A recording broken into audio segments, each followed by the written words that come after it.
प्रधानमंत्री के सलाहकार एनएसए अजीत डोभाल का युवाओं से जो है वो उनके द्वारा आह्वान किया गया है, यानी कि राष्ट्रीय हित के लिए समर्पित हों युवा, उनके द्वारा ऐसा जो है वो कहा गया है। भारत इस अवसर की खिड़की को जो है वो नहीं खो सकता, ऐसा भी बयान जो है वो दिया गया है। तो जानते हैं इस वीडियो में विस्तार से इस खबर के बारे में। तो सबसे पहले हम देखें कि जो है वो कौन है। तो राष्ट्रीय सुरक्षा सलाहकार हैं अजीत डोभाल। उनके द्वारा जो है वो कहा गया है कि युवाओं से राष्ट्रीय हित को व्यक्तित्व लाभ से ऊपर रखने की अपील जो की गई है, यानी कि पर्सनल जो भी प्रॉफिट है या जो भी मतलब लाभ मिलने वाले हैं उससे ज़्यादा जो है वो मतलब पहले नेशन को रखना है। इनके द्वारा ऐसी जो है वो अपील युवाओं से की गई है। इसी के साथ भारत के पास अभी विंडो अपॉर्चुनिटी जो है और इसे खोना जो है वो नहीं चाहिए। इससे मतलब अगर हम संदेश की बात करें यहाँ पर, तो देश सेवा के लिए खुद को समर्पित कर देना, ऐसा संदेश जो है वो इनके द्वारा यहाँ पर दिया गया है। इसके बाद हम जानते हैं डोभाल का मुख्य संदेश जो है वो क्या है, इसके बारे में क्या कहा गया है। तो इनके द्वारा जो है वो कहा गया है कि हर कोई नहीं चाहता है कि भारत मजबूत बने। इस बयान के जो है वो 3 मुख्य कारण यहाँ पर बताए जा रहे हैं। सबसे पहला कारण जो बताया जा रहा है वो है भू राजनीतिक कारण, यानी कि मजबूत भारत इक्वल टू एशिया के में पावर बैलेंस बदलना, यानी कि अगर भारत मजबूत हो जाता है तो एशिया में जो है वो पावर बैलेंस बदल जाएगा। इसके अलावा अगर हम यहाँ पर इसके आर्थिक कारणों की बात करें तो हम यहाँ पर देखेंगे कि चाइना +1 में भारत फायदा ले रहा है और इसकी प्रतिस्पर्धा जो है वो लगातार चल रही है। अगर हम सामाजिक कारण की यहाँ पर बात करते हैं तो अंदर से भारत को बांटकर कमजोर करना जो है वो यहाँ पर इसका कमजोर करना आसान है, ऐसा जो है वो सामाजिक कारणों के अंतर्गत इसको लाया गया है। अब सवाल ये है कि ये जो मतलब विंडो है, विंडो अपॉर्चुनिटी जो है वो क्या है। अगर हम इसके बारे में जानें तो हम देखें कि विंडो अपॉर्चुनिटी जो है वो एक तरीके से हमें मतलब ये जनसांख्यिकी लाभ के बारे में जो है वो बताती है, यानी कि डेमोग्राफिक जो डिवाइडेंड है उसको जो है वो डिसाइड करती है। तो इसमें जो है सबसे पहले जो पॉइंट निकल कर आता है वो है युवा, देश के युवाओं के बारे में, यानी कि भारत की 65% आबादी जो है, भारत की जो 65% आबादी है उसके बारे में जो है वो ये बताता है। भारत के युवाओं से जो है वो मतलब ऐसा 65% की आबादी जो है वो 35 साल से कम की है। यहाँ पर भारत जो है वो एक तरीके से हम इसको कह सकते हैं कि एक युवा देश के रूप में भी जो है वो यहाँ पर जाना जाता है। 2026 से 47 तक का टारगेट ईयर यहाँ पर रखा गया है। अगले 20 साल में भारत के विकास के लिए सबसे सुनहरा समय इसको बताया जा रहा है। अगर नहीं मतलब इसको इस्तेमाल किया तो यह जो है वो मतलब क्या रहने वाला है, तो बेरोजगारी जो है वो ज़्यादा बढ़ेगी, निराशा और सामाजिक अस्थिरता यहाँ पर बढ़ती हुई हमें दिखाई देगी। डोभाल का जो मतलब है इस बयान का वो ये कहा जा रहा है कि इस समय देश को महाशक्ति बनाना है, तो इसलिए जो है वो युवाओं का आह्वान करना होगा। इसलिए जो है वो उन्होंने युवाओं से जो है इस सब की अपील की है। अगर हम इसके बाद इसके भू राजनीतिक अवसर की बात करते हैं यहाँ पर, तो ये GS2 से इंटरनेशनल रिलेशन से जो है वो रिलेट करेगा। पहला पॉइंट जो भी हमने देखा चाइना +1 की अगर हम बात करें यहाँ पर, दुनिया की कंपनियां भारत में निवेश करना जो है वो चाहती हैं। इसके अलावा अगर हम यहाँ पर देखते हैं तो ग्लोबल साउथ का नेतृत्व भी जो है भारत के द्वारा किया जा रहा है। G20 अध्यक्षता में के बाद भारत की साख जो है वो काफ़ी ज़्यादा बढ़ गई है। टेक्नोलॉजी में अगर हम देखें तो AI, सेमीकंडक्टर, डिफेंस में भारत जो है वो लगातार आगे बढ़ रहा है। आतंकवाद, साइबर युद्ध, समुद्री सुरक्षा की नई चुनौतियों को भी सुरक्षा जो है वो भारत के द्वारा दी जा रही है। इसके बाद हम देखेंगे अगले पॉइंट के बारे में, तो यहाँ पर जो है वो भारत को कुछ आंतरिक और कुछ बाहरी चुनौती भी जो है वो मिल रही हैं, जिसमें हम पहले बात करेंगे आंतरिक चुनौतियों के बारे में। तो अगर हम पहले बाहरी चुनौतियों की अगर हम यहाँ पर बात करते हैं तो ये भी GS2 में इंटरनेशनल रिलेशन से जो है वो रिलेट करेगा। तो यहाँ पर जो है वो पड़ोसी देशों के द्वारा जो है वो मतलब चुनौतियां भी जो है वो भारत के सामने हैं। जैसे पाकिस्तान की अगर हम बात करते हैं यहाँ पर, तो आतंकवाद, कश्मीर, क्रॉस बॉर्डर फायरिंग से भारत को उलझाना जो है वो ये इसका मकसद यहाँ से हमेशा रहा है। इसके अलावा अगर हम चीन की बात करते हैं तो LAC पर तनाव और डेप्ट ट्रैप्ट, इसके अलावा CPEC और स्ट्रिंग ऑफ पर्ल्स को घेरना जो है वो चीन का मकसद यहाँ पर रहा है। ये कुछ बाहरी चुनौती जो है वो भारत को लगातार इनका सामना जो है वो करना पड़ रहा है। इसके अलावा अगर हम इसके उद्देश्य की बात करते हैं तो भारत को क्षेत्रीय लड़ाइयों में फंसाकर ग्लोबल पावर बनने से रोकना, ये जो है वो इनका मुख्य उद्देश्य यहाँ पर बताया जा रहा है। इसके बाद अगर हम वैश्विक ताकतों की बात करते हैं इसी बाहरी चुनौती के अगले पॉइंट में, तो सबसे पहला है प्रोपेगेंडा, यानी कि भारत को असहिष्णु, मानवाधिकार उल्लंघन कहकर बदनाम करना जो है वो यहाँ पर इनका प्रोपेगेंडा इनके द्वारा चलाया जा रहा है। इसके अलावा अगर हम आर्थिक दबाव की बात करते हैं तो ट्रेड वॉर, सैंक्शंस की धमकी भी जो है वो यहाँ पर भारत को मिल रही है। टेक्नोलॉजी के रोकने के लिए भी जो है वो यहाँ पर काम किए जा रहे हैं, जिसमें सेमीकंडक्टर है, डिफेंस है और टेक्नोलॉजी में सहयोग न देना भी जो है वो यहाँ पर ये कुछ बाहरी चुनौतियाँ इस तरीके से हमें मिल रही हैं। अगर हम आंतरिक चुनौती की यहाँ पर बात करते हैं तो बाहरी चुनौतियों के साथ साथ भारत के सामने जो है वो कुछ आंतरिक चुनौतियाँ भी हैं, जिसमें सबसे पहला है आतंकवादी संगठन। अगर हम आतंकवादी संगठन की यहाँ पर बात करते हैं तो जैसे आंतरिक ताकतें जो नहीं चाहती हैं कि भारत जो है वो आगे बढ़े, जिसमें सबसे पहले है जम्मू और कश्मीर में टारगेटेड किलिंग इसमें चल रही है। इसके अलावा नक्सलवाद जो है वो अगर बढ़ता है तो ये जो है वो आंतरिक चुनौतियों के रूप में आ जाएगा। इसके बाद अगला पॉइंट यहाँ पर निकल कर आता है अलगाववादी, यानी कि देश को तोड़ने की बात यहाँ पर की जा रही है और विदेशों से फंडिंग जो है वो की जा रही है, तो ये सब जो है वो अलगाववादी भावना को उजागर करती हैं। सूचना युद्ध की अगर हम यहाँ पर बात करते हैं तो सोशल मीडिया पर फेक न्यूज़ और फेक नैरेटिव जो है वो तेज़ी से फैलाया जा सकता है।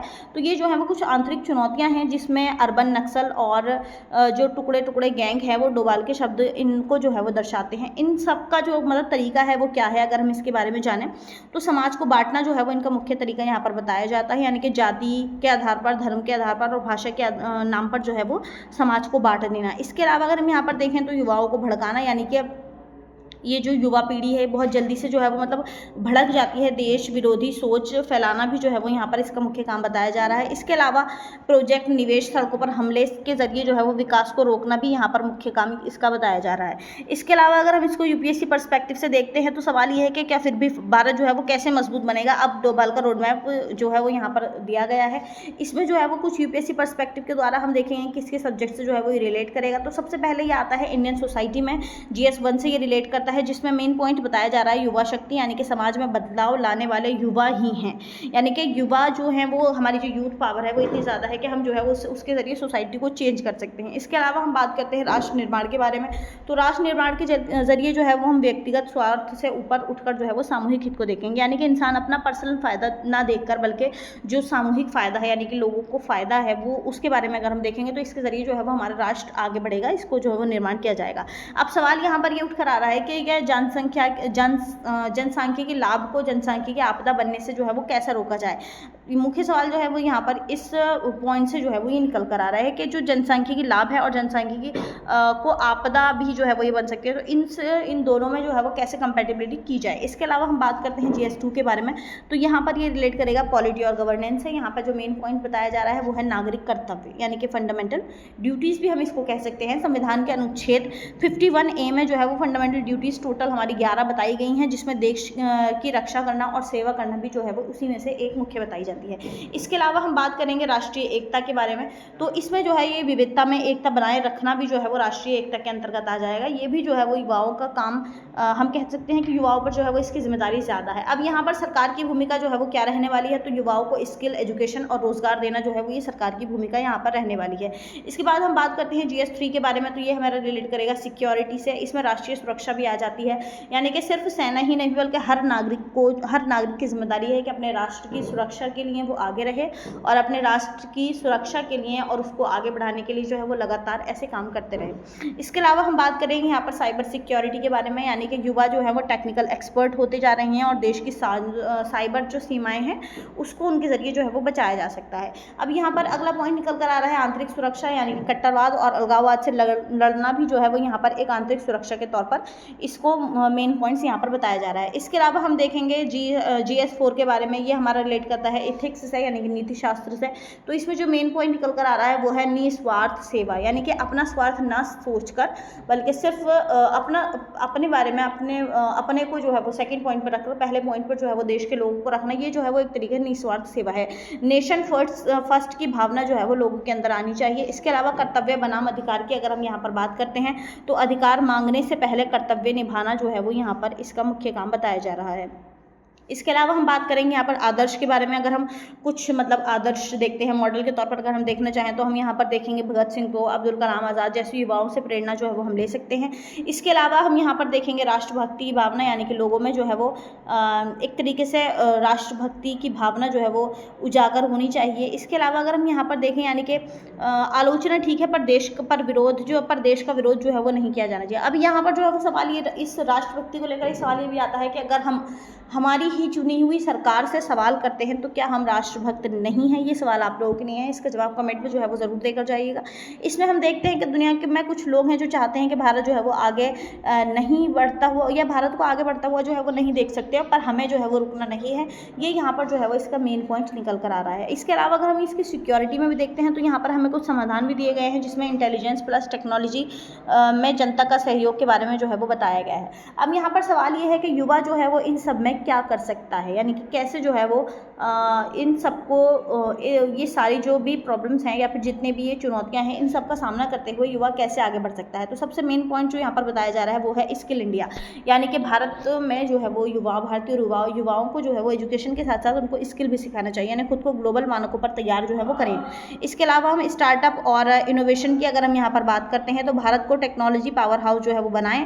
और सोशल सर्विस की अगर हम यहाँ पर बात करते हैं तो गाँव, शिक्षा, स्वास्थ्य में योगदान जो है वो मिलना चाहिए। सूचना युद्ध, यानी कि जो देश विरोधी नैरेटिव का सोशल मीडिया पर जवाब है उसको द्वारा जो है वो इनके दिया जाना चाहिए। रक्षा और अर्धसैनिक भी जो है वो इसका मुख्य पॉइंट यहाँ पर बताया जा रहा है, जिसमें अग्निवीर CAPF में के जो जवान हैं वो देश में सेवा लगातार दे रहे हैं, तो इनको भी जो है वो इनके रूप में भी यहाँ पे इस पर काम किया जा सकता है। इसके अलावा अगर हम डोभाल के संदेश की बात करते हैं तो व्यक्तिगत सफलता तभी सार्थक है जब राष्ट्र जो है वो आगे बढ़े, यानी कि अगर खुद को एज सक्सेस पानी है या खुद को सक्सेसफुल बनाना है तो हमें जो है वो ये व्यक्तिगत सफलता भी तभी जो है वो सार्थक है या इम्पोर्टेंस जो है वो तभी मानी जाएगी जब राष्ट्र जो है वो आगे बढ़ेगा।